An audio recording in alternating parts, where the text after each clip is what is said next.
like have it face us, and then we were ready to go. Do I have to hit anything, or It's live, right? Oh yeah. So you're good. Is it live? Yeah. All right. The numbers are going. It's good. It's going. All right. Hey, welcome to like a super impromptu episode of Convos on the Pedicab. I'm here with my buddy Nick Kantor. I wish we met under a better set of circumstances. Last year there was a mass shooting that occurred on 6th Street. You can move a little closer too, so like because of the sound, you know. Last year there was a mass shooting that occurred on 6th Street. I think about 14 people got shot. It was like rival gangs or something that were shooting at each other, and then unfortunately Nick's brother wound up getting killed by that when he was just coming into Austin to celebrate something. Yeah, he had just graduated from Michigan State with his master's. Okay. So he was here celebrating with one friend that lived here and a couple of his other friends from back home in New York. And they were just out waiting in line to get into a bar, and the shots rang out and he caught a bullet. Which is insane, yeah. So, like I said, I'm really sorry that we're meeting under these sets of circumstances, you know? Yeah. How are you feeling? Are you feeling okay? Coming back to Austin is, it's always different each time because there's obviously the tragedy that brought me here. But I try to see past that and see the beauty of the city. But it seems like everywhere I look and see beauty, I see, the city council members and the mayor doing everything they can to destroy it. And it's like frustrating, that my brother had to die here for people to realize that that's the case. And the fact that my brother did die here because of their policies, and they don't even do as much as extend their condolences to my family. So did anybody in the city council reach out to you? Only Mackenzie Kelly. So nobody after everything that happened, like Mayor Adler didn't reach out, like Allison Alter, like Natasha Madsen, none of them reached out to you. Even if you disagree with their policies, or even if like you have a different political leaning than they do, I find it really hard to believe that nobody would reach out. And so Mayor Adler reached out right after he heard that my brother had passed, and the conversation was brief. He offered his condolences, and then within 2 hours of that conversation, I saw him on a TV interview in a conference room with a bunch of other politicians. I don't know who they were. Basically saying that my brother's death was a result of background checks being too lenient. And I was like, my brother had died hours before, and this is what I'm looking at, and I just didn't really know how to react. I wanted to smash the TV, walk out of the room, call him, call the media. I didn't know what to do, because I had just spoken to this man, and he's offering his condolences, knowing that he's about to walk on a stage, a national stage, and blame background checks for my brother's murder, knowing that the guns were illegal that killed him. And yeah, the those kids were that 18. killed him They were under 18, right? They were underage. Yeah, some were. One was 15, one was 17, one was 19, and then the rest of the group we really don't know their ages. We only know about those three. But at the end of the day, you need to be 21 to go for a background check here in Texas. Yeah, and chances are, if you're walking around just busting caps in the middle of 6th Street because you have beef with somebody in your hometown, chances are you don't really respect the law anyway to even submit to a background check to get a gun. Exactly my point. And you know what? If that was Adler's agenda and he wanted to, have a tragedy and back the tragedy or back his agenda with the tragedy, my brother's was not that tragedy. And it's disgusting that he had the balls to do that.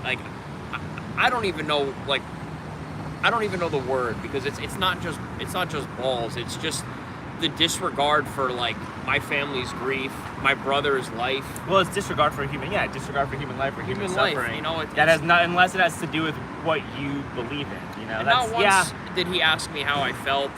Before doing that, we had a very brief conversation where he offered condolences. Not once did he, ask any questions about the case or what happened, or tell me what he thought. Nick, what wound up happening?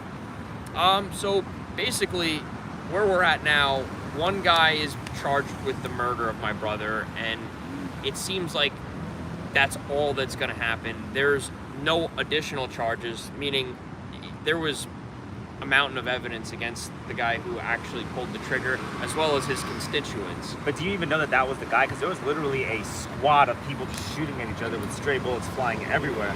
So as far as I'm concerned, maybe I'm wrong, right? Because this is not my family. Like, you would assume that anybody who participated in that shooting is guilty of murder, since bullets were literally flying everywhere, and this is a situation that didn't need to escalate through gunfire. Well, the backstory is that the two that were in conflict, the two gangs, they had actually had a shootout little less than 2 weeks before that. One of the guys had shot the other one in the leg.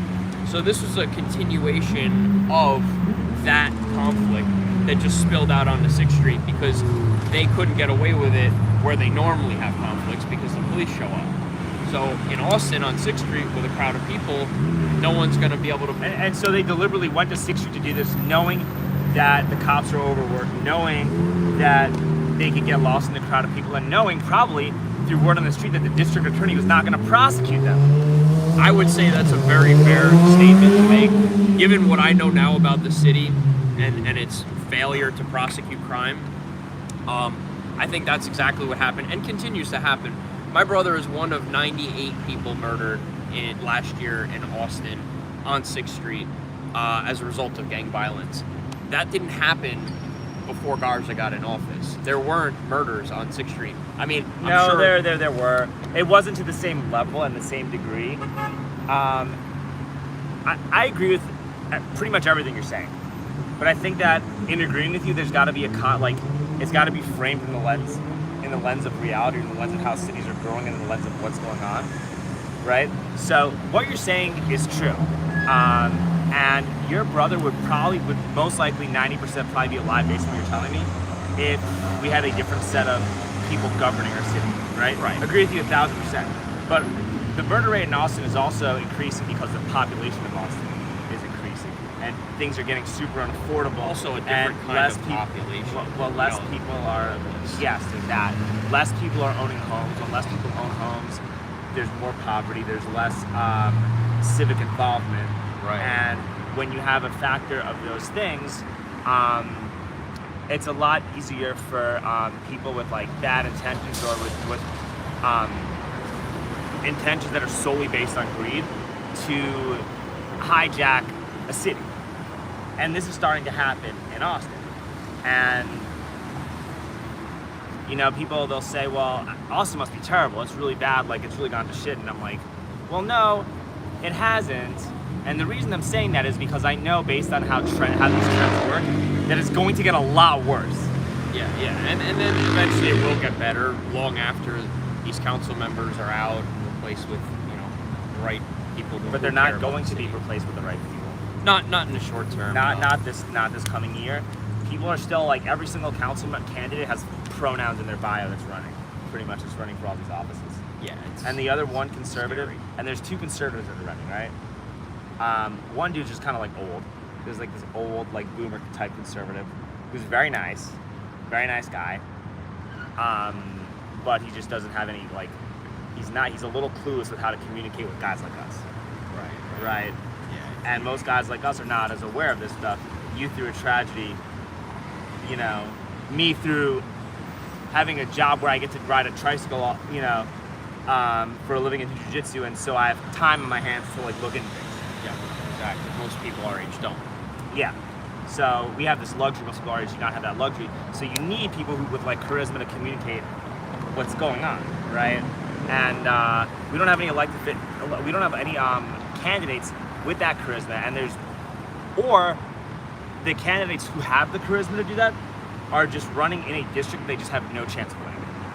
Yeah, unfortunately. And that's kind of what's happening. Plus, the redistricting is also aiding in their victory or potential victory, because they redistrict in the blue party's favor. So, I mean, any chance of getting some of those districts is now even slimmer because they've changed the geographical district line. And you can't be a conservative or on the right and run for mayor and win or have any chance of winning. Yeah, So it's it's that way. well, that's kind of unfortunately how it is. unless you have a seriously silent majority, Yeah. that is just going to be like, man, we're done with this. But that's not the case. You just have a very loud minority of people on Twitter who are trying to like call out to everybody and warn people, and it's going to just fall on deaf ears. It's like almost like what Los Angeles was probably like in 2015. You know, where people were seeing the trends, but everyone's too busy banging models and riding their fancy cars and going to clubs and trying to get record deals and movie deals that they don't care. And I think that Austin is kind of headed, unfortunately, in a direction like that. Yeah, I mean, I would agree. I've never lived in Los Angeles, but I've kind of heard Yeah. Well, I grew up in New York, so we have something in common, so we won't talk about that. Yeah. Oh, yeah, that's right. Yeah, so, I mean, you know, Austin definitely looks like it's going down the tubes. I mean, just the demographic of people that you see. You know, I walk up and down the street now. I'm not from here, and, you know, I'm kind of a tourist in the most sense. And I see homeless pretty much in every, you know, doorway. Well, you should have been here last year when it was legal for them to camp out here. Oh, I was here last year when that so happened. It's actually gotten a lot better now. It's been a lot better, but still, you know, you're paying $600 a night to be in a hotel, and you walk outside the door, and 3 feet to your left is a homeless guy just laying there, you know, drooling on the pavement, or, you know, has all of his belongings splayed out on the street, and, you know, you're kind of like, you know, geez. I mean, I know people are homeless. It is what it is, but, you know, it doesn't have to be right in your face. You know, it just. When I dropped $6 bills on a hotel, that's not why I paid that kind of money. Like. Yeah, and it speaks to the cultural acceptance of the city that they accept that, because, like, that is not acceptable. Like, where I live, like, that doesn't happen. Like, where do you live? I live in Sloatsburg, New York. So you live Rockland County. You live in Rockland County. So you live in like the suburbs. Like you live in like. Yeah, it's becoming. You're in the burbs. Yeah, I'm definitely in the suburbs. You're in the burbs, like. But there's towns like everybody like you got million. You're in a town with $1 million homes. For the most part, it's pretty mixed. I mean, there's some sub $300,000 houses, but for the most part, you know, where we live, the average is 300 to probably like $1 million or $2 million. Okay. On the home side. But Rockland County is generally a pretty nice county, minus a few ghetto areas. Yeah, it's usually pretty nice, and even the kind of bad areas, like the main strips, like you don't have bums and people like even soliciting. Well, Yonkers is not Rockland, is it? No, that's considered Westchester. Oh yeah, it is Westchester County. Yeah. Okay. I mean, in the city, you get to the Bronx, it's a little bit different. Yeah, I grew up in Riverdale, right? Yeah. And Riverdale was nice, right? Like there was no, you had like the Kennedys lived in like the houses in Riverdale in multi-million-dollar homes. Yeah. And we had an apartment, so we didn't have that kind of luxury. But I had friends that like were loaded, and I really didn't know because I'm just like, oh, that's just John's house, you know? Yeah. That's Josh's house. That's Ben, you know, like which wasn't something we thought. Like I thought about. I'm like, oh, that guy isn't rich. That's just his house. Yeah. You know. But like, what I was saying is that like, you live in a place like that, you're not really in the real Bronx, or you didn't really grow up with too much like struggle or hardship where you were, but you still saw you still saw everything because you're in New York City. So like, you know, all like the Dominicans from Washington Heights came up to our park to play basketball. Like all the kids from like 231st Street came up to play basketball with us, right? Like whenever I had to go home and take a train from school or take a train anywhere, like you're still interacting on the same train stop as you're exposed to. You're not like you're in a suburban, wealthy, like nice area, but you're still exposed to everybody just by proxy of living in New York City. Exactly. Yeah. So you get to experience a little bit of every walk of life. Yeah. Did you work in New York City, or did you work like just stay in? No, I worked in New York City for almost 4 years. I hated it. I bounced because I hate that place. Well, that's okay. So, what do you do? What do you do? Now I own an air conditioning and heating business. All right. I did work for Con Ed in the city for about 3.5 years, and you know, like I said, working in the city it's a vile place to be every day. It's, you know, I feel bad for people. I live there too. You know, it's not so bad when you live there, but once you get out of the city and then you start going back into it, you're like, you gotta, at some point you ask yourself, like, why am I doing this? You know, and like no one could pay me enough to go back and work in the city now, because it's such a vile place. And since I have left the city, this was pre-COVID when I stopped working in the city. So like what I've heard now, it's worse, and I didn't even think that could happen. But well, yeah. because you know you had a lot of problems in New York, right? Oh yeah. But now you got the George Soros appointed DAs in New York, and the George Soros, the George I mean, look, you got appointed DAs in like all these districts, so you got a lot of issues right now. I mean, you had a guy just a few months ago. He set his girlfriend on fire, who was pregnant with his kid. Yeah. He got out the same day and shot somebody. At least that's the story that I saw. You know, the headline from. It was like, in the same day he got out, he set somebody on fire, and he made bail. And it's like, listen, like, there's got to be a psychic evaluation before you let somebody who set another human being on fire back out on the streets. Like, that's not like, oh, he slapped somebody over a parking spot. No, yeah, he took gasoline and then the other problem too is that like a lot of these like social justice advocates will just say that people like us just want to punish black people and put people in prison. You know, I don't even know what stuff. Race the guy was, to be honest. I don't care. No, but I'm just saying, like, that's just what they'll say. They'll just say, like, they'll these narratives come out. They're like, oh yeah, people like us, people like me and you, just want to put people like poor people in prison or X, Y, Z. They'll say that stuff just because. Well, that's because that's the only defense they have. Well, it's a retarded defense because both of us could probably be in mutual agreement of the fact that like you shouldn't go to jail for smoking weed. Like half the stuff that they arrest people for should not be crimes. Right. But like people get arrested for like loitering, or people get arrested for like sleeping on a bench, or people get arrested for like taking up 2 seats. I had a friend that got a ticket for taking up 2 seats on a New York City subway train when I was in high school.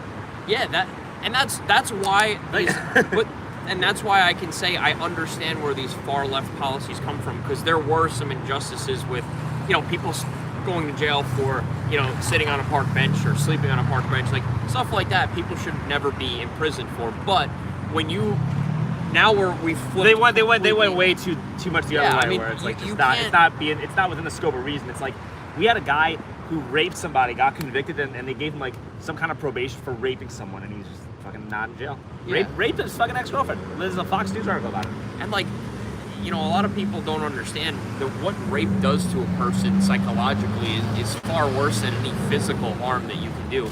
You know, black eyes heal, you know, bruises heal. When you rape somebody and take their body and they can't control, they lose control of their own body, it does something in their head that they'll never be right with again. Oh yeah, it's fucked up, yeah. And that guy doesn't go to prison. But anyway, the point is, right, we're talking about homelessness and filth and all that stuff, right? Like, this is still nothing compared to what New York City was. And I've been here for 9 years. Yeah. And being in New York, even 9 years ago, people complained about the homeless and crime and all this stuff. And I would just look at people and just try really hard not to laugh at them just because of being in New York my whole life. You know what I will say about New York? So does that make sense though? Like, it does, but the difference with New York is that the areas to go out, like the areas to be, like the, you know, where to go and the bars to go at, these shootings don't happen there. The shootings and the crime in New York happen in the Bronx, in front of different types of neighborhoods and different types of hangout spots. They don't happen in front of, you know, they don't happen on Times Square. I mean, now they do, ever since COVID, now there are shootings on Times Square. But prior to COVID, Times Square was a safe place. You could go there with your family pretty much any time of night. Oh yeah, absolutely. You know, yeah. you don't have to worry about dodging a bullet. If you go down to the Upper East Side, you don't have to worry about dodging a bullet. That stuff doesn't happen there because there is segregation in a sense of the people and criminals, they stay to one area of the city, and the people who are not looking to commit crime or get in trouble or start fights, they're in another area of the community. It's kind of weird that there was like an unspoken code. It is, and that's how it is in the city. And there's also racially divided neighborhoods. I mean, they call New York City the melting pot, but it's also very it's segregated, but not like, you know,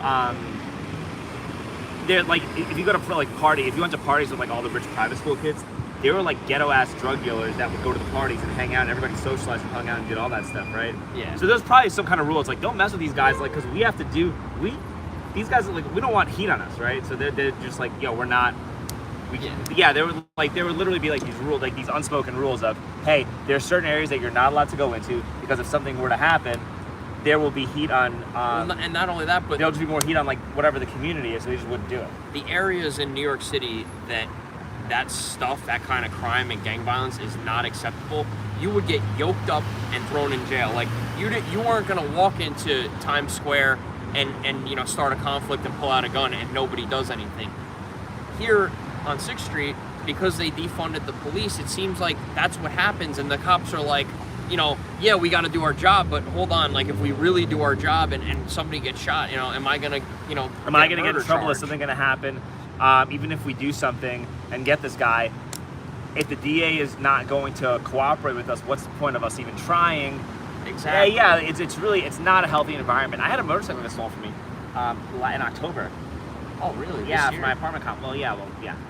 Well, 2021, right? But when I called to file the report, we had a camera. There was a camera in the apartment complex. You know how many cops were available to like deal with auto thefts in the entire city? Probably one. Three cops, the entire city, to deal with auto theft, right? And it's like, this is just, a lot of this is just beyond the realm of logic, because nobody wants, policing to go back to the way it was in like the early 1990s, right, or any of that stuff. Yeah, no. Like nobody wants like people to get profiled because of what they look like. Nobody wants to get people getting arrested for like smoking weed or loitering or doing really stupid petty shit, right? Nobody wants that.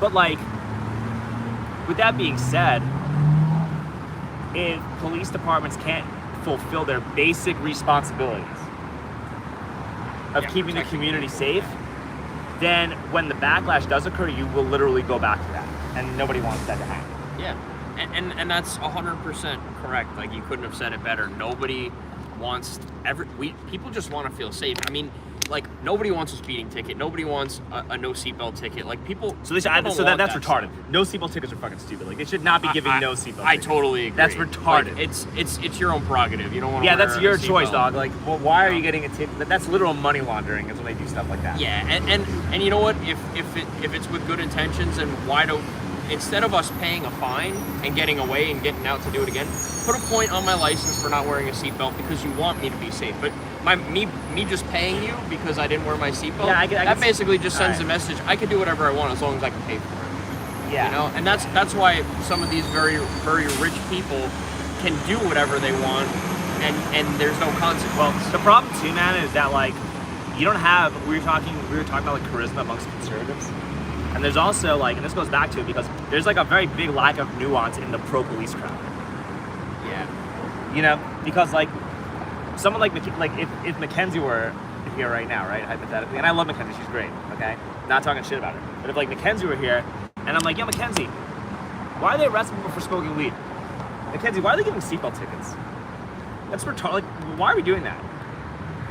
Yeah. I mean, it would be a different conversation, right? Like it wouldn't. Oh yeah, for sure. Because I think unanimously most people, whether you're very far right or more in the middle, would agree that like people shouldn't be in jail for smoking weed or doing something non-violent. You shouldn't even get tickets for smoking weed. It's ridiculous. Yeah, it shouldn't even be a barrier to entry for a job at this point, considering what we know about it. It's funny we're talking about this because like in New York, it just became legal. Yeah. So it's a little weird because like now everywhere you go in New York, it just smells like weed everywhere. All right. Yeah. So like we're talking about it, and I'm like, wait, they changed everything, but I keep forgetting I'm in Austin. Yeah. So it's legal by proxy, but it's not really legal, Yeah.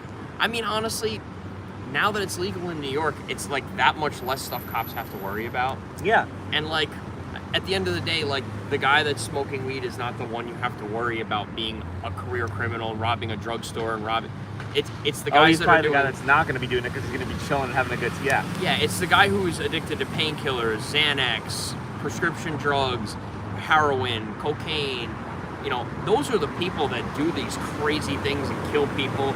Those are the people that you have to worry about anyway. So, as far as I'm concerned, that was one thing New York did right, because now at least the police officers don't have to waste time focusing on people who are just trying to relax, and they can focus on people that are really in danger. The problem is, again, they're not really doing that either. So yeah, the DAs aren't prosecuting. So there was a bodega guy who stabbed somebody for. Yeah, no, they're prosecuting. Yeah, Jose people, Alves or something like that. They're prosecuting people who are in the right, who are defending themselves. Yeah, exactly. But they're not prosecuting criminals. It's fucking crazy, and it's sad because there's almost nothing you can do. Well, that's not true. There's plenty that you can do. There's nothing that you can do that's going to have an immediate impact, because of where we are in the set of circumstances, and it's one of those things where you have to just get maximum levels of pain before a reversal happens. It's like trade. It's like trading. Yeah. What's happening right now is literally let the market go down for it to go back up. Yeah, it's like trading, right? And like You know, it's not crashing. Like things are still like on a channel, right? And it hasn't hit the resistance wall. And once it hits that wall, then it goes down, right? And people are still like asleep at the wheel, and it's gonna just take time for that to happen. Part of the if problem, that makes sense. It wasn't explained very clearly, but it's like using the stock market analogy, the problem is that the graphs and charts are not showing the true value of the stock because the mainstream media is failing to report the truth. Instead, they're spinning every story in a positive light that fits the far leftist agenda. And it's just a shame because ultimately... Well, it's like a globalist agenda or a corporatist agenda. Yeah. And they're using left-wing ideology to sell it to the masses and manufacture consent. Because if they were really about a leftist ideology, weed would be legal right now, it would be federal. Yeah. Nobody would have student loans. The government wouldn't be predatorily lending money to people and keeping them debt slaves forever. Does that make sense? You know what I mean? Like, you'd be able to go see a doctor without having to like worry about losing your home to see a doctor, right? Yeah. Like, if we were really going far to the left, all of these things would be happening right now. That's true. But It's not left. What's happening right now is, and I am not arguing, but I'm just telling you, I think this is where people make the mistake. What's happening right now is not left. It is global, It is technocratic fascism, in which you're using left-wing talking points and woke identity politics and woke language to get people to consent to authoritarianism by an ever-shrinking group of people with an ever-expanding amount of money. Right. That I couldn't have said it better myself. And then the mainstream media basically dusts over the tracks, and they, all the little mishaps, they get reworded or rephrased or redirected. Yeah, of course. So Nick, let me ask you a question. We're gonna deviate off topic a little bit because apparently we actually had a lot in common, which is kind of crazy. Yeah. We hung out a little bit last night. We did some jiu-jitsu this morning. Yeah. It's crazy. I would have never thought we would have went this way after. Yeah, we became like friends. Pedicab ride. Yeah, kind of insane, but it's cool. I really like it. Yeah. No, it's great. Both of us think that like we should have more police accountability. Literally make the cops have to train 3 times a week at a regular gym. It would solve all the problems without having to spend money on these like CRT diversity training nonsensical courses that don't do anything. But we're talking about the whole Biden administration and the stock market and manipulation. What's your prediction for what's going to happen with the stock market? What's going to happen with Bitcoin? What's going to happen economically from now up until November? I think from now until November, it's going to be artificially reported. I think that the Biden administration is going to do everything that they can, to help their Democrats stay in power. Because they're afraid of a big red wave coming in this midterm election. So what I think is that things are going to be falsely reported.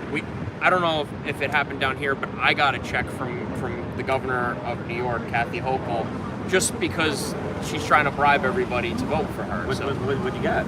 Just like it was like another stimulus check, but it's not a stimulus check. It's just some check that I guess she's sending out to people who pay taxes. $500, $600. It was like $1,000. Hey! I mean, listen, I'm not complaining, but I look at it like this. Okay, if she's giving me $1,000 today, once she's reelected, she's going to take $3,000 tomorrow. So of course, I'm not happy about the money because or you could just and the leave New York inflation and go somewhere else and just take the money and bounce. Yeah, no, that's an option too. I mean, the inflation is crazy right now to the point where like, $1,000 used to be like, wow, you make $1,000 a week, like, you're doing well. Like a couple years ago when I left Con Ed, that's about what I left at, and like, my friends that weren't at Con Ed were like, wow, dude, you're doing well for yourself. Now $1,000 a week, that's like enough for food. I mean, literally, like, we go grocery shopping, I spent $1,700 at Costco. Mind you, I shopped for, maybe 3 weeks worth of food. I bought some stuff that I could freeze. But the bottom line is $1,700 for 3 weeks worth of food. I used to feed myself for a month on $500. Now, mind you, that was college days and there were different diets in place. Me and my girlfriend spend about $600 a month on food. Wow. I mean, the prices. New York is definitely a higher priced place to live, and everything. Well, New York is a cost rip-off more. machine. It's like you pay $2,000 a month to live with like 2 roommates. And you got to worry about getting stabbed on your way home from work. It's a deal. Yeah. And then if you're not cool, then you're like a racist. Yeah. you're a Republican. You voted for Trump. You know, that's how that's the culture there. That's the vibe. Yeah. What are you gonna do? That's New York City. What are you gonna do? But you know what I find hilarious is like all these people that are so far left and progressive, they all left the city when, like, now that the city's bad, they all moved out. Yeah. Like, they all left the city. They all live up by me now, and they're all like first-time home buyers, and they're spending a tremendous amount of money on their homes. So I guess somehow they were able to, you know, save a ton when they were in the city. But my point is, you know, they're leaving what they didn't like and they voted for, and now they're coming out to where I live and they want to change the way we live. And it makes no sense to me, because if you didn't like where you came from, then why are you trying to replicate that in a new place that you do like? Well, a lot of people have a distinct lack of self-awareness, and a lot of people also, when you haven't accomplished anything in life, you will try to like do fake civic activism to feel like you're doing something important. That's true. There's a lot of that. Yeah. They're self-righteous. Self-righteousness, like you're miserable, you know, you cheat on your wife or husband left and right, or you're getting cheated on, and you have a job you hate, and you just want to feel like you're a good person when you're doing nothing of value and your kids hate you. You know, like there's a lot of that, Yeah. right? But you know, you could also make a difference locally. Like you can go meet your precinct chair, your party precinct chair. You can get involved in your local Republican Party. You can go and start doing what I do at city council meetings in New York. I've been getting involved over the last year. It's actually incredible. My county is one of the few like more red Republican leaning counties. Yeah. I'm hoping that it stays that way, but my county is pretty good for the most part. The only thing is, you know, I've noticed a lot of the newer people moving in here, you know, like you see what they post online. There's like these next door apps and stuff like that, and you're like, you know, wow, like this is what's moving into my neighborhood. Like, Well, but you own the home, right? yeah. You own or your family owns it? No, I own it. Well, the benefit of this is that you can sell your home for a higher price and leave, and this is not your problem anymore. Yeah, but the thing is, I have a business in New York, so like You install air conditioners, right? You can Yeah. literally go anywhere around the country and do what you're doing. I know, but it's You it's could do this establishing a whole new, you know, clientele base that's hard. Maybe, you know? but you'll be fine. I mean, you'll have more disposable income and you'll have more money saved up where you won't have to stress as much. Yeah, You could ride this tricycle and be okay, especially if you have enough money to save up for owning it. Like, yeah. you sell your home. What do you think your home is worth right now? If you sold it, So my home's probably worth about $500,000. what'd you buy for it? About I bought it for $260. Dude, you could go sell this your home right now, buy a house in like San Marcos, and maybe owe like 40 or 50K or something like that if you just wanted to pay, you know? Yeah, no, I definitely could, and I think about it all the time. I just think about like employment. I don't really want to work for somebody again, not in the sense of like, you know, working for someone else's business. So I like being able. What's the tax rate in New York? Somewhere around 29 to 33%. So what the hell are you doing? You're still working for somebody. You're just working for Kathy Hochul. You know, it's funny that you put it that way, because I've thought it that way. I've had this conversation with myself. Yeah. And I just like, what it really boils down to is I work really hard to build what I have, and I either want to get paid out for it to start another one down here, or I gotta stay there and see it through. Because Nick, did you get a COVID shot? no, of course not. All right. Good. Okay. What was it like when they were doing mandates? Like, how did you feel like a leper or an outcast, or how was that working?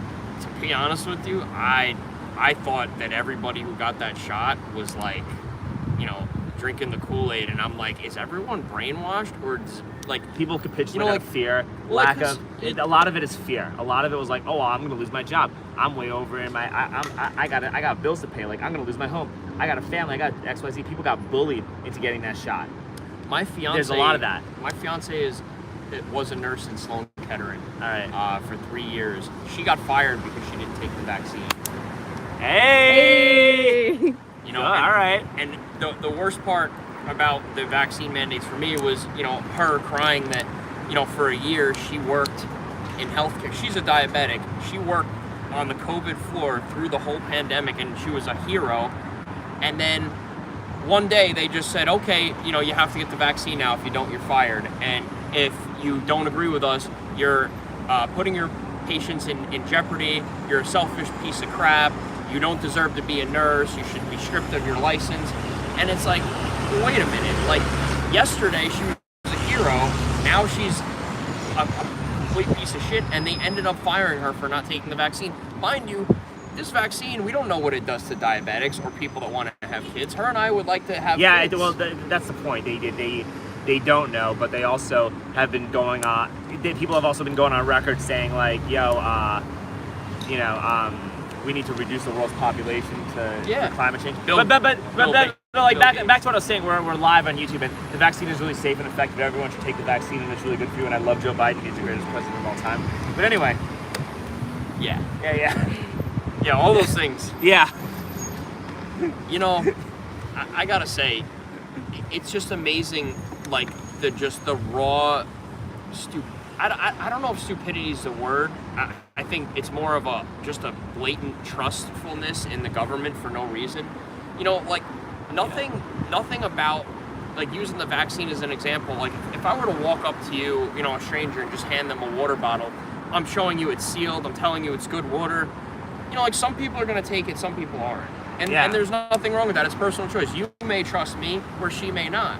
And to alienate and try to shame somebody who doesn't take that water bottle just because you're telling them they should is wrong. I don't care what they try to say about the vaccine being safe and effective. If I don't trust it, that's my prerogative. Hey, what do you think is going to happen with the birth rates? What do you think is going to happen to the cancer rates? What do you think is going to happen to, like, do you see a serious increase in health problems and other ailments? Well, so I was actually, it's funny because I was watching a video before you picked this up. 2 sentences. So I think that, this is challenging. I think that there's definitely already starting to show a change. Okay. And there will definitely be a higher death rate, and definitely some sort of birth effect, whether it's more instances, autism or might be harder to give birth, or maybe more cancer, some stuff like that happening, right? Yeah. Is it going to make you mad, or how's it going to make you feel? I mean, I'm going to probably quietly say I told you guys so, but in the general reality of things, I'm gonna just be like, you know what, you guys were dumb enough to take that shot. And Nick, sorry if I'm interrupting you. Do you have any idea? We're in the future right now. Do you have any idea what unvaccinated jizz is going to be worth in the future? Oh, I'm hoping a lot of money. I'm hoping I can keep producing for a long time. Think about that, right? People could look at this, like, there's so many ways to look at all this stuff, right? Maybe I'm sounding like a sociopath right now, but, like, I don't think so. Hey man, if like all these horrible things that we're speculating come true, which they probably won't, because like I said, the vaccine is really safe and effective, and I love Dr. Fauci and Bill Gates, and Dr. Fauci is one of the smartest doctors. Yeah, and Bill Gates is an esteemed medical expert, and I love Joe Biden. Anybody who disagrees should be in a camp. But, like, back to what I was saying, if by some weird coincidence all of this stuff happens, because of climate change or something. Yeah, it's got to be the climate. I'm cool with, like, and if I happen to just be one of the only few small group of people who's not affected by climate change, I'm not going to be upset about it. Like, you could be mad, or you could just be like, yo, I did the right thing and I'm getting rewarded. All right, bet I'll be a millionaire. Yeah. To literally repopulate the planet. Like, that's not terrible. That's not the worst thing in the world. No, there's much worse fates than that. Yeah. I could definitely get on board with that. And one thing I also want to say about these mandates is I find it really ironic that all government agencies all government agencies were forced to take the vaccine, but politicians were not. Yes, and 50% of the NIH staff had not been vaccinated up for 4 months after the vaccine was issued to them, and they were given first priority. Yeah, 50% of that entire staff hadn't gotten it. Exactly. Kind of weird. Kind of fucking weird. Kind of fucking weird. But the weird part is, like, you're going on. Bro, Tedros, whatever, the guy, the head of the WHO, said that he hadn't gotten the shot. There's a video of him saying that he didn't get the shot because he's boycotting, because he wants to make it so the people in Ethiopia and poor countries can have equity and access to it first. and he's pretended very like diligent he's of very, very so kind. What a guy. What a saint. What a really. great man. We need more people like that in our government. Exactly. Yeah. Exactly. But you watch like these politicians like Kathy Hochul get out there and tell everyone to get vaccinated when she's not vaccinated, and it's like, Wait, she's not? as far as I knew when she made that statement in the press, and this was months and months ago, she was not.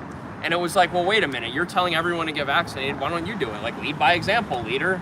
If it's safe, effective, and free, like, what's stopping you? That'd be wild if she wasn't. That should be like campaign for that governor running against her. You know, I'm sure at this point, even if she's not, there's definitely a lie that she is, because how could she continue on to be unvaccinated and telling people to still get vaccinated, you know? It's kind of crazy. Plus, it's God's vaccine. But it's just crazy that these people, the same people that are telling you to get vaccinated, aren't. And it's like, oh, well, we don't have the same. I forgot. I want to say it wasn't Pamela Harris, but it was a female congresswoman or politician, and she said something along the lines of, well, you know, it's different for us. We live differently. And it's like, oh, okay, so you're all about equality, but you're better than me when it comes to vaccines. Yeah. And there was also another woman who said that about having her own police detail, and it's like, oh, well, we can Cori defund. Bush, yeah, Cori Bush, we can defund the police, but I live differently. I need protection. Well, it is It's kind like, of funny that a lot of these left-wing activists that were all about defunding the police are now standing for the FBI. Kind of crazy. Well, that's because they're doing their bidding. You know, they're going after Trump. You know, so it's naturally. Well, they don't realize that one day when the tables shift, they're going after you and no one's gonna care. Yeah. Just like what happened with the abortion stuff. Oh, and also all the phone calls and the crooked stuff that's going on with the FBI and them now, that's all going to be flipped in the other direction and used against them. Yeah, and I'm not going to give a fuck. I'm not going to care. I'm not going to care. I'm going to be happy. I just feel like it's so much to read. Like, how are we going to, like, actually know what really Well, it's happened? like the abortion stuff, right? If they had banned abortion 2 years ago, 3 years ago, you'd have had the George Floyd riots part 2. For a whole summer, okay? But you didn't have there was no summer of rage this year. It was the summer of love. Just ask the guy from Chicago. Hey, but seriously, you didn't have riots every single day of the year. It just didn't happen, right? We didn't have that. That did not, that didn't exist. Oh, that fixed, whatever. All right. That didn't exist, right? And why do you think it didn't exist? I think for the most part, people are more focused on the real problems going on. I mean, taking away abortion. I'll tell you why it didn't exist. Because people got so mad over like left wing and liberal policies and they saw like the damage that like unchecked. Because liberal policies are not bad, right? But unchecked liberal policies are really bad. Right. All right. Like people saw how bad all that stuff was, and people got tired of like being bullied into taking that shot and all that other stuff. That by the time this abortion stuff happened, they were just out of energy. They just don't care anymore. They're like, you know, this is not. Yeah, I don't agree with it, but I don't really want to protest with it. I don't want to protest with these people. Yeah. I think that's what I think it is. I would definitely agree, and I think that, like, I see it as this whole country has been falling apart at a rate that I've never seen before in the last year and a half, and all of those problems have nothing to do with abortion or who can get one. So the fact that that's a big topic of discussion now is like, it's disheartening to people. They're like, I don't even want to talk about this. Like, how about make gas prices go down, but make all my cost of living go back down? So fun fact, Nick, we were talking about the economy and everything. We got a little sidetracked. My prediction is they are going to make gas prices go down from now until November. Oh, because they're using our reserves that are meant for the military. You know how Biden's lowering gas prices? Oh, he didn't change anything with our foreign policy. No, you're just dipping into the reserves, He's just dipping into the reserves, draining them, and now if we should ever have a World War III, we don't have enough, or we're depleting our resources that are going to fuel that war.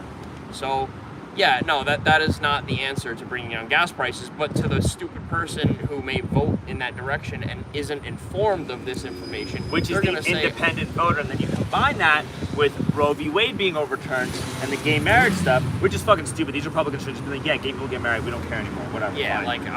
They fell into a trap by voting against that.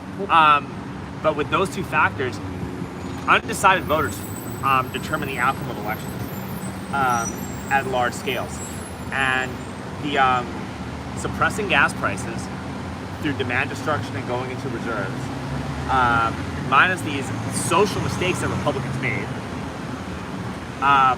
combine that with a disbelief rally in the stock market, combine that with the Bitcoin price and everything going up to retracement levels, and all of this is gonna coincidentally start happening from now up until November, at a mass shooting or two, these next few months for dramatic effect, and that red tsunami that people thought was going to happen is not going to occur. That's the truth. It really is. I mean, it's amazing how many people jump on the bandwagon when, a mass shooting happens. And I say that in quotes because, a mass shooting apparently now is just anything involving a weapon as long as the person is not of color. You notice none of these mass shootings have been a person of color. And I find that a little strange because, they're either not reporting these shootings. Well, they'll report it, but then it just disappears from the news cycle. Yeah. Or what happened in Wisconsin, Waukesha, Wisconsin, that was an act of terrorism. Yeah. Doesn't get reported, right? Or it gets reported for a week, right? And then, although they did report Uvalde a lot, and it was a Mexican guy who did that, so they've been reporting that pretty consistently. Yeah. Yeah. I mean, I guess it depends what station picks it up to, or what the ramifications are. And if there's a goal, there's obviously an agenda to turn Texas blue, so it's going to be talked about repeatedly. I think that's definitely a factor. But when you get all of these situations in play, I think you're still going to get a split Congress. I think things were so bad that no matter what they do, you're not going to get the Democratic Party's not going to retain control of both the House and Congress. Yeah, no, it's not going to happen. Let me say this: if they do, I think there's enough people out there that are going to just lose all faith in elections, and we'll probably start going down more towards a path of civil war. Well, I think we're already headed down there with the Trump stuff, and with a lot of this. Sure. But I think we're headed down there with how the FBI is treating people and the disenfranchisement people in red states are feeling. We are headed down there. You could even argue that we're kind of in it right now, but it's just a cold civil war. Yeah. No, I would totally agree with that. We're definitely in a cold civil war right now. I mean, you walk into the wrong bar here wearing a Trump hat or whatever, something, of a more right-leaning person's background, you're going to get dirty looks. People aren't going to serve you the same. Has that happened? That has happened to me. It happens to me actually quite often. I have a Trump flag right in front of my house, and I get some nasty looks from neighbors sometimes. And you know what? At the end of the day, I don't care if my neighbors are, huge Hillary supporters or Biden supporters, or if they're not into politics at all. As long as they, clean up their lawn and they're, decent neighbors, I really don't care. But it seems like people really do care, and they really do have that can explain why I do really well selling rides to Trump supporters and Trump voters. Because I had this Captain America mask I wore for COVID. Oh, okay, yep. Have you seen it? I'm sure you saw it. I kind of showed it to you or something. I feel like she showed me a picture last night, and I'm not picturing it. Maybe I'll show it to you. It's in my cabin. I'll show it to you. But I had this Captain America mask on I wore for a minute, right? And I would just walk up. If I saw somebody that looked like that voted for Trump or looked kind of right leaning, I'm going up hey boys, get in. We're fighting socialism. Let's go. And I'm excited to talk to them. And all of a sudden they're like, oh, we spent the whole night people looking at us weird, not wanting to serve us, people kind of avoiding us, getting weird looks. And then this guy on the pedicab comes up eager to want to give me a ride. Yeah. Oh, okay. Yeah, and kind of, I'm that kind of makes sense. It does, and that's what happens. I think I know what happens in New York because that's where I live, and there's a lot of virtue signaling. Sometimes you'll go into a restaurant in New York and you'll notice that everyone in there is wearing masks, and you walk in and they look at you funny because you're not picking up on their virtue signal and you're not mimicking what they're doing. You're not putting on a mask, so they already know that you're more right-leaning, and then there's a sense of attitude and just a bad energy that they give off, because even though you haven't even spoke about politics, just the fact that you won't wear a mask and they are wearing a mask and you're not picking up on their sign, they automatically know where you're coming from. Good, fuck them. Yeah. Luckily, Austin, people think it's a lot more bluer than it is. But I never really, or maybe I'm just oblivious and didn't notice it. But I never really felt like I had too many problems being myself. That's good. And I bought my house like in Johnson City, an hour away, and I really don't have any problem there.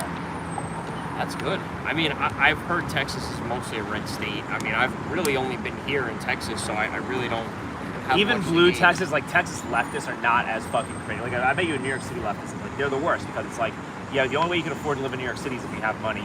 And a lot of people, they work at like the coffee shop or the bookstore. So the only way that they're going to even have money to live in New York is because mom and dad paid for them. Oh, yeah. And you gentrified like a black family out of their house. But, you know, so you're just like clueless to everything. And you're just like the stuck up, like, trust fund kid trying to lecture me on morals. Like, those people are the worst. At least here, people are working. Yeah. Yeah, no, that's fair to say. I mean, I definitely see a lot of people that are employed here where I feel like in New York, it's like, also because of COVID, a lot of places went out of business, but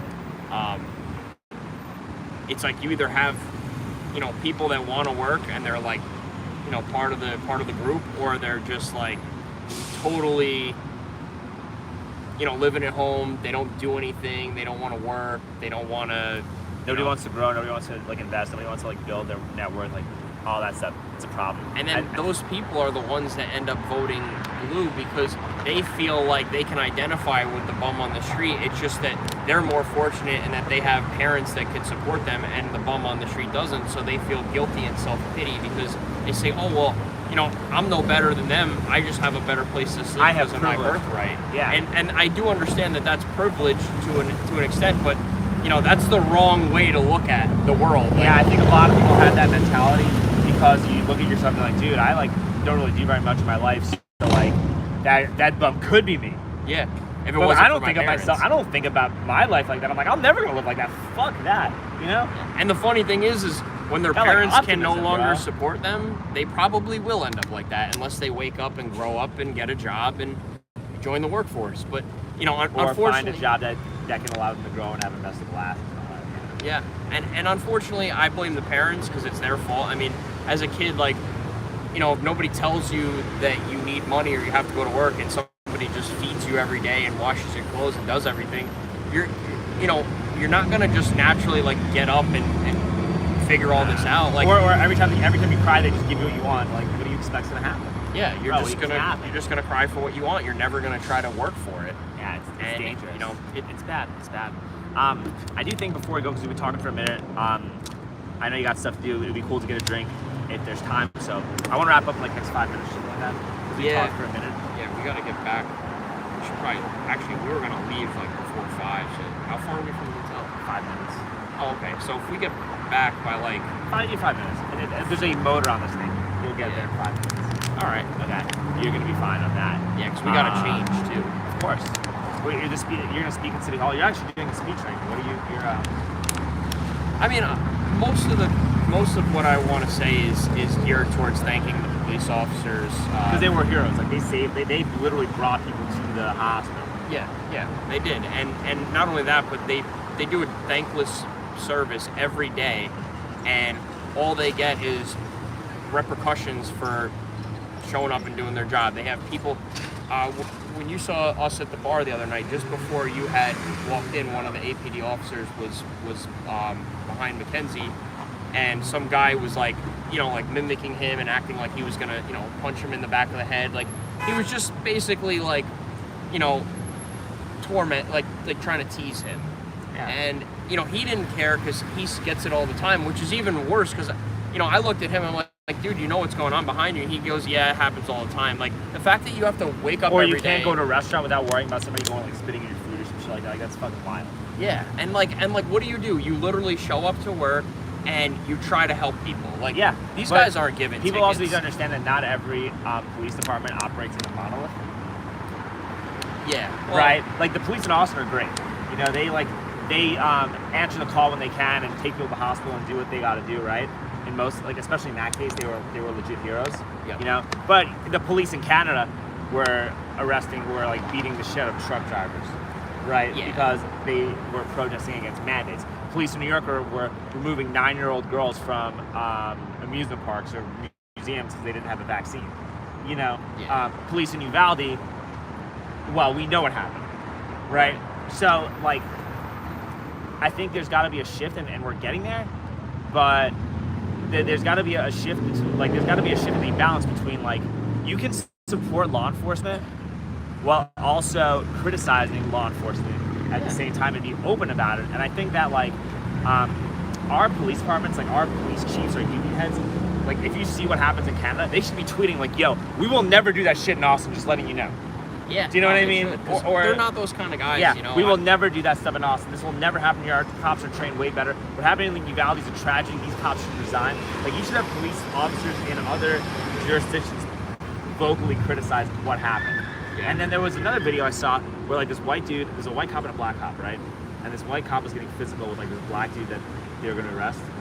And the black cop comes up and he's like, yo, stop, I got this. He pushed the white guy aside and peacefully arrested the guy, and there's no problem.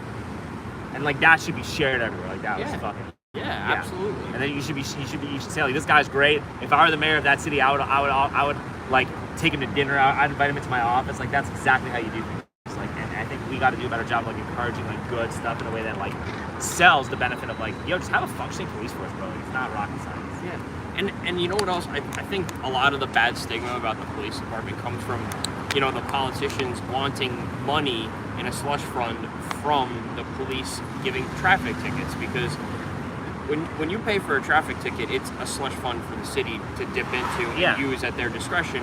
And that's what people hate, because like we said before when we first started talking, I don't want a no seatbelt ticket. I don't want a ticket because even rolling through a stop sign should be like a point. Just put a point on license. That's it. Yeah. I don't want to have to pay because, you know, I roll the stop sign. Like, pull me over, give me a point. You don't need to take my money. Like, you giving me a point and having 12 points on a license, I lose my license. That is enough of a stigma for me to not want to ever roll another stop sign. But making me pay for it and then just letting me go with a parking ticket, all that does is tell me, okay, anytime I roll a stop sign, if there's a cop there, I just got to pay like $150 and then I'm good. Not that I want to, but the point is, like, it sends the wrong message. And it also makes people look at cops like dicks, because it's like, oh, really, man, you're going to make me pay $150 for that? You know? Yeah. And then you look at what happened in Uvalde. Like, can you imagine getting pulled over in Uvalde? I'm like, you're going to pull me over for running a stoplight? You can even go into a school and stop people from getting shot. Fuck you. Yeah. No, that's fucking bullshit. Yeah. You should not wear that uniform if you're not willing to go in there. You know? I agree. And you know what? We say that sitting here on a pedal cart and not with, you know, gunfire coming our way, but you know what? That's not what we signed up for, and they did. So. Yeah, it's the truth. I helped my friend catch a pedophile like a week ago. Oh yeah, you were telling me. Yeah. But anyway, like, point being, like, I came strapped, even though I don't want to, you know. Yeah, you don't want to. I don't want to use it, but I'm like, dude, like, this could happen, and I got to be okay with that if I'm willing to like do shit like that, right? So. Yeah. No, and. At the end of the day, you know, when you're dealing with the police, like, I've had good and bad run-ins with police officers in my life. You know, I've sped before and had cops. Have you been arrested? No. I got arrested once, spent one night in jail once. Yeah, no, I was sharing wild. So it's 2006. I had a wild story. This one dude was telling me that like he got arrested. Oh, everyone. I was like the only white dude in the jail, right? And like everyone was telling me like, yo, man, I got arrested for having two people in my car. I got arrested for trespassing because I was at my girlfriend's house when she invited me. You know, like, I got arrested for sleeping on a bench. Like, you got there was a lot of, like, those stories that we were just hearing on a left and right basis, right? And I was just like, bro, like, those are actual problems. And people should just recognize, like, all right, man, these problems did exist, and we should just stop doing that. And you can stop doing that, but also, like, yo, if somebody rapes or kills somebody, fucking prosecute everybody involved. It's not fucking brain surgery. I mean, listen, I got punched by a cop once, literally, because I was with some girl in a car. I was in high school. I wasn't allowed to bring her to my mom's house. So we were in the car, cop pulled up, and he told us to get out. And long story short, you know, he punched me for no reason. Like, I wasn't giving him lip or anything. But then after that, he actually apologized, and we left on, like, decent terms. But I guess my point is, like, that him punching me, I could have punched him back. I could have ended up getting shot. The difference between me and somebody that does get shot is that I had the wherewithal to know that right now he has the upper hand. So this battle is not going to be won with our fists. Nah. It's going to be won in a courtroom, and there was no battle to be won. But my point is, not every police encounter is going to be a good one, but you turn it, the people that end up getting shot, they turn it into a bad encounter by their reaction to the police. In many cases. Yeah, and in the cases that don't, you have social media companies and politicians and other forces are amplifying it for political gain. But anyway, Nick, how do we get a hold of you? You got my phone number? I'll No, give you I'm not talking about like everybody else in the audience that you just spoke to. How does the audience get a hold of you? You know what? I have an Instagram and a Facebook. Yeah, I'll share it. So it's If you're comfortable. Don't feel forced So to. it's my Instagram. I'm not on a lot. It's the fucking bike guy 69, and my Facebook is just my name, Nick Kantor. You'll see a picture of me and my brother on it. Hey, Nick, you're in the tribe, right? You're a Jew as well? Actually, my father was, so technically I'm technically not. not, but your dad's Jew. Your dad. Does it bother you when people when people say that you're anti-Semitic when you criticize George Soros? Last thing. Yeah, it does, because his religion or birthright has nothing to do with why I don't like him. I agree. All right, good talk. Thank you, Nick. Yep. All right, hey, let me make sure this uploaded. Hope this did. Okay, so what happens now?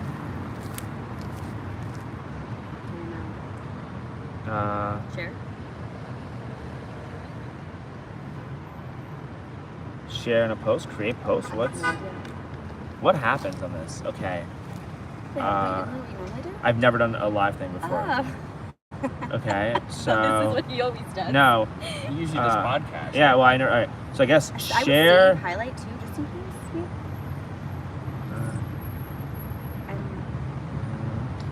Oh, 5 minutes. Okay. Up to the last 5 All right. And we are going to share. I guess create post, right? Yeah, because that's going to go on your space, or it's YouTube. Yes, it's going to be a video. Post. Was it the post, whole post. thing, or was it the last It 5 should minutes? be the whole thing. Yeah. Oh, it's with a K. Oh my God, sorry. I'll fix it though. Nick Kantor, whose brother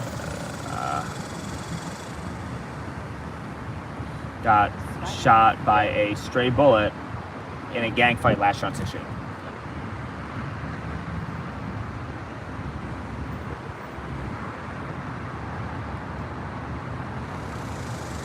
Okay, so post the instruction. Okay, post.